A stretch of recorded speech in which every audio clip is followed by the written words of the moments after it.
Monsieur, bonjour, je suis Herman et toujours très ravi de revenir sur cette chaîne YouTube Éducation financière partagée avec vous sur des projets que nous suivons ensemble. C'est vrai, beaucoup m'ont contacté pour me demander pourquoi est-ce que les vidéos ne sortent plus aussi régulièrement. Alors, la raison, elle est toute simple, tout simplement parce que nous avons beaucoup d'autres choses à faire en back-office actuellement. Mais qu'à cela ne tienne, nous continuons de suivre les projets avec beaucoup d'attention et rassurez-vous, à chaque fois qu'il y aura des mises à jour importantes, nous serons toujours là pour venir vous présenter ces mises à jour avec des explications appropriées. Donc, ceci dit, vous êtes bel et bien sur éducation financière. Nous parlons de business, nous parlons surtout de crypto-monnaie. Si ces sujets vous intéressent, alors n'hésitez pas de cliquer sur la petite cloche de notification, ainsi vous ne manquerez aucune de nos prochaines vidéos. Alors aujourd'hui, comme vous pouvez le constater sur l'écran, il s'agit bien du site de la plateforme P-Network, qui est ce projet que nous suivons depuis plus de 3 ans et qui continue de faire son bonhomme de chemin. Alors, c'est sur ce projet que nous allons présenter cette très courte vidéo aujourd'hui pour aborder tout simplement une question qui est en train de faire paniquer beaucoup de pionniers, à savoir la période de grâce que la Core Team a mis en place. On va y revenir en long, en large, mais avant d'y revenir, nous allons insister sur deux petites choses concernant ce projet P-Network. Vous savez, beaucoup, dès le départ, ont confondu ce projet à des projets cryptographiques comme on le trouve partout. Et lorsque le minage de ce projet a commencé, il y a eu, j'allais dire, des centaines de milliers d'autres projets qui ont vu le jour, en précisant également qu'on pouvait les miner avec le téléphone. Sauf qu'aujourd'hui, 2, 3, voire 4 ans plus tard, on constate que la plupart de ces projets ont complètement disparu de la scène. Pourquoi? Parce que il n'y a pas eu de levée de fonds, comme cela s'est fait avec des altcoins qui ont suivi des bitcoins et naturellement beaucoup ont perdu de l'argent. Et lorsque Pi a apporté cette nouvelle façon de faire, beaucoup ont pensé que c'était facile, que c'était évident. Alors ils s'y sont lancés. Ils ont créé des projets sans réelle valeur ajoutée. Ils ont créé des projets sans réel fondement. Et la plupart, au bout d'un an, au bout de 2 ans, sont en train de disparaître, c'est-à-dire de mourir de leur propre mort. Mais qu'est-ce qu'on constate avec Pi? On constate que Pi continue de respecter son cahier de charge, Pi continue d'avancer sereinement, Pi continue de communiquer sur ce que l'équipe est en train de faire et ma foi c'est plutôt très très bon signe. Alors, on voulait insister sur deux petites choses. Il s'agit de quoi? Alors, lorsque vous regardez le livre blanc de ce projet, en guise d'introduction, il est écrit noir sur blanc, Pi est la première monnaie numérique. Écoutez bien, Pi est la première monnaie numérique pour les gens ordinaires, représentant une étape majeure dans l'adoption de la crypto-monnaie dans le monde entier. Ça, c'est l'introduction du white paper, c'est-à-dire du livre blanc du projet P-Network. Vous avez ce white paper dans vos applications, allez le lire intégralement. Sur certaines plateformes, les gens l'ont même traduit. C'est vrai que la traduction n'est pas toujours fidèle, mais ça vous permet tout au moins de comprendre l'idée principale qu'il y a derrière ce projet.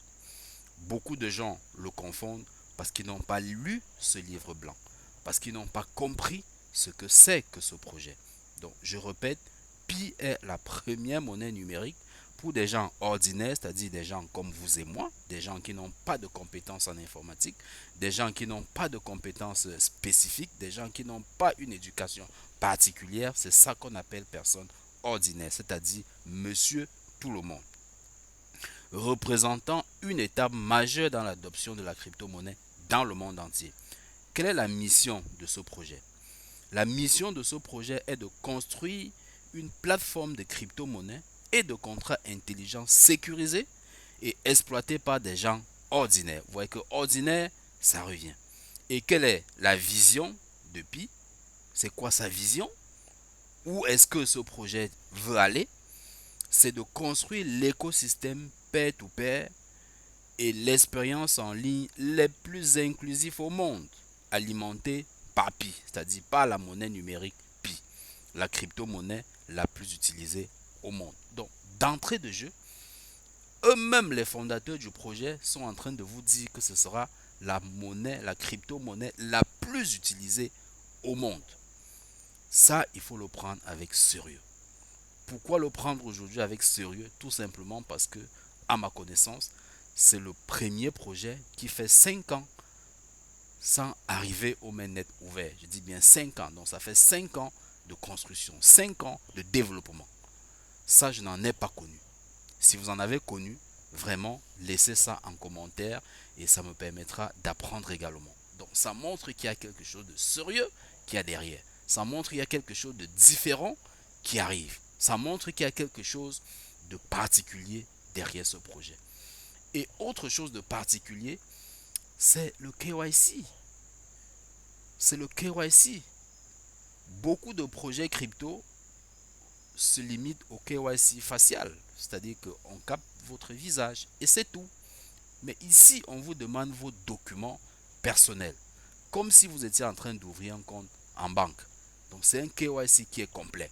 On prend vos documents, vos pièces d'identité officielles, on prend la capture de votre visage, on prend une image, une vidéo de votre visage, bref, on a tout de vous. Et jusque-là, les gens ne comprennent pas toujours qu'il s'agit de quelque chose de très sérieux qui va certainement bouleverser la façon dont on échange en ligne. Donc voilà quelques petites précisions que je tenais à rappeler parce que beaucoup continuent à faire des confusions. Je rappelle que lorsque j'ai commencé ce projet, je voyais beaucoup de vidéos en ligne qui critiquaient ce projet parce qu'ils ne voyaient pas ci, ne voyaient pas ça. Beaucoup ont critiqué parce qu'ils estimaient que 2-3 ans sans aller au mainnet, c'était beaucoup trop long et que le projet risquait de perdre sa compétitivité parce qu'on est dans un environnement qui est très compétitif. Et ben, au jour d'aujourd'hui, pratiquement ces vidéos ont disparu. Alors, ces youtubeurs qui faisaient ces vidéos et qui faisaient, comment j'allais dire, des vidéos chaque année ou bien tous les 6 mois pour montrer comment le projet a évolué en espérant que le projet allait mourir aussi rapidement. Ah, lorsqu'ils ont vu que les choses avançaient plutôt dans le bon sens, alors ma foi, ils ont arrêté de faire des vidéos. Et je suis très persuadé que ces youtubeurs sont en train de miner Pi au jour d'aujourd'hui. Donc vraiment, mes chers amis, ne vous laissez pas tromper, ne vous laissez pas berner, ne vous laissez pas dérouter. Continuez de miner votre application tous les jours sans sauter. Donc, passé cette introduction, j'aimerais vraiment m'attarder maintenant sur la période de grâce qui a été accordée parce que beaucoup sont en train de paniquer, beaucoup sont en train de s'embrouiller là-dessus. Mes chers amis, la période de grâce, elle est de 6 mois. C'est-à-dire, elle part du 1er juillet 2024 au 31 décembre 2024. Voilà, c'est de 6 mois. Et cette période est divisée en deux. Ça veut dire quoi? Ça veut dire qu'à partir du 1er juillet, tous les pionniers qui sont éligibles, je précise bien, qui sont éligibles au KYC, doivent faire leur KYC durant les 3 mois, c'est-à-dire au plus tard le 30 septembre. Vous devez passer votre KYC. Et il y a déjà le chrono qui est affiché dans l'application pour vous montrer le temps qui vous reste. Ça, c'est lorsque vous êtes effectivement qualifié à faire le KYC. Lorsque vous avez reçu le signal pour faire le KYC, vous avez 3 mois. Donc, passez ces 3 mois, si vous ne le faites pas, alors vous allez perdre les pics que vous avez minés jusqu'ici. Voilà les conséquences. Donc, il faut le faire. Maintenant, pour ceux qui ne sont pas encore qualifiés à faire le KYC, ou bien pour ceux dont le KYC est bloqué pour des raisons techniques, alors leur chronogramme ne se décompte pas encore. Donc pour cela, vous n'avez vraiment pas à paniquer. Et je crois que c'est pour régler ce problème que la Core Team a rendu visible le décompte. Donc pour ceux qui sont éligibles, le décompte baisse. Vous allez constater que vous n'êtes plus à 92 jours, ça a déjà diminué progressivement. Mais pour ceux qui ne sont pas qualifiés, votre décompte, lui, il est stable. Il ne baisse pas encore. Ça, c'est la période pour le KYC, donc c'est 3 mois. Maintenant, les autres 3 mois qui suivent, c'est la période pour vous permettre de compléter intégralement la checklist et d'être éligible pour la migration. Voilà. Donc, et là aussi, c'est la même chose. Donc, s'il y a un blocage technique qui vous empêche de compléter la checklist, vous allez constater que votre chronogramme, il ne baisse pas. Il est en réalité bloqué. Et je pense qu'actuellement, pour cela, comme il y a un problème technique sur la création des wallets, par exemple, ça c'est un problème qui est technique, la core team y travaille. Forcément, vous allez constater que votre chronogramme à ce niveau, il ne baisse pas encore. Il est encore statique. Dès lors que ce problème technique va être réglé, alors vous allez constater que ça va continuer à décroître, ça va commencer à décroître et vous serez donc contraint de remplir complètement toute votre checklist pour être éligible à la migration.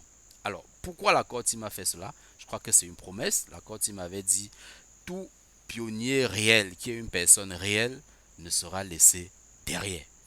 Donc, c'est déjà une action très importante qui va nous mener vers l'Open Mainnet.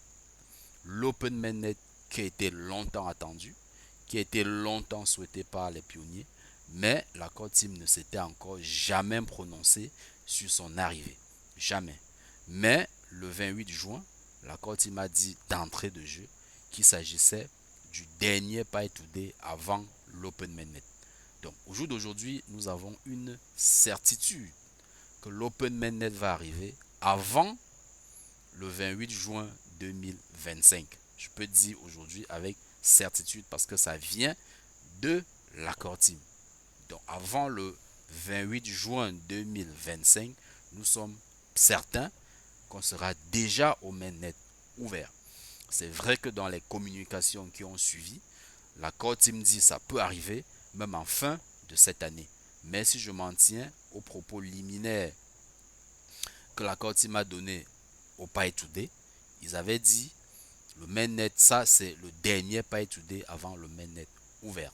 Donc ça nous montre qu'on peut continuer à miner sereinement, sans se soucier, sans s'inquiéter, parce qu'on a déjà tout au moins la certitude que bientôt ce sera le mainnet ouvert et nous pourrons pleinement utiliser nos Pi comme bon nous semble. Mainnet ouvert, ça veut dire que Pi peut déjà être convertible en une autre crypto-monnaie ou bien en d'autres crypto-monnaies. C'est ce qui est tant attendu.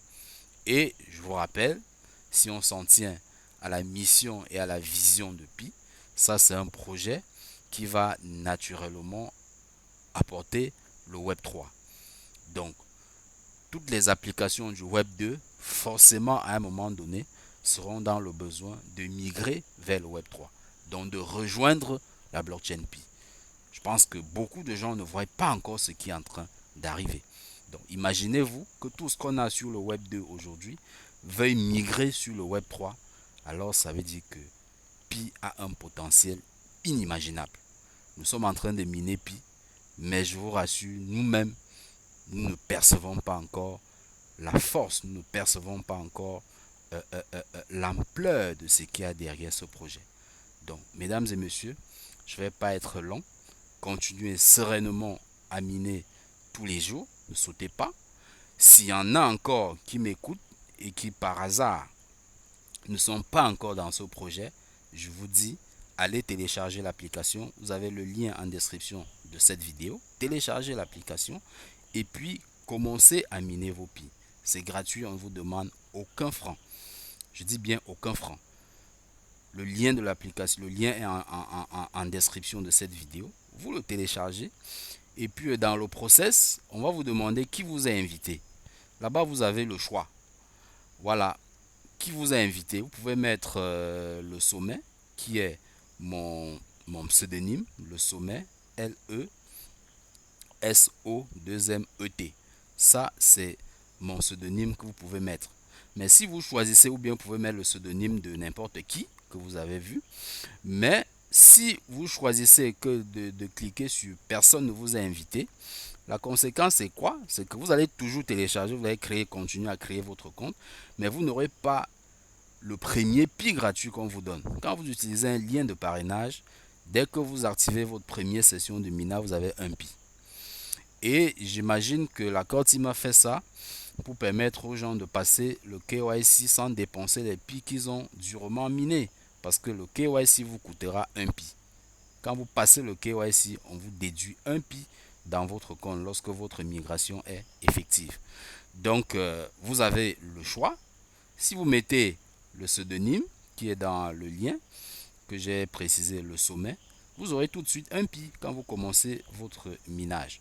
Mais si vous choisissez de dire que personne ne vous a invité, c'est toujours bien, mais sauf que vous n'aurez pas le premier pi qu'on vous donne gracieusement et qui vous permet de valider votre KYC. Donc dans ce cas-là, quand vous allez passer votre KYC, c'est un pi que vous avez miné peut-être en 10 jours, parce que je crois qu'actuellement pour avoir un pi, il faut miner pendant 10 jours.